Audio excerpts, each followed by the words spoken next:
సాధారణంగా పోలింగ్ శాతం ఎక్కువ జరిగినప్పుడు విజయం అన్నటువంటిది మారుతదంటారు. అంటే అధికారంలో ఉన్నోళ్ళు పోతారు, కొత్తోళ్ళొస్తారు. కానీ ఆ తర్వాత కాలంలో ఆ సిద్ధాంతాలు మారినాయి.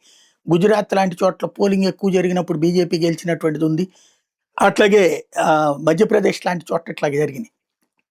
కర్ణాటక లాంటి చోట్లయితే రివర్స్‌లో జరిగినటువంటిదుంది. కాబట్టి ఇప్పుడు పోలింగ్ ఎక్కువొచ్చింది గాబట్టి తమిళనాడులో ఏఐఏడీఎంకే వస్తుంది అనేటటువంటిది అవునా? కాదా? అన్నది 4 దాకా తెలీదు. ఎవరి ఊహలు వాళ్ళు ఈలోపు ఎవరిది ఆళ్ళకుంటది.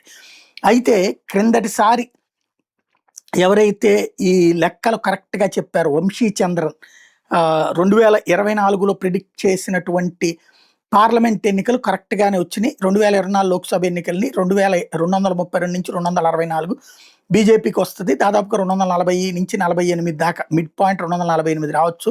కాంగ్రెస్ పార్టీకి 95-121 రావచ్చు. Mid point 108.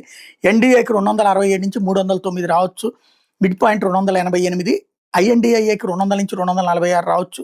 Mid point 223. ఇతరులకు 27-37 రావచ్చు. మిడ్ పాయింట్ 32 అంటూ అప్పుడు ఆయన చేసిన సర్వే. ఇప్పుడు దాదాపుగా అట్లాగే వచ్చినాయి గదా! ఇప్పుడు ప్రస్తుతం తను చెప్తున్నటువంటి కాన్సెప్ట్ అయితే మాత్రం తమిళనాడులో విజయం. ఇది ప్రీ పోల్ రిజల్ట్స్ అన్నమాట.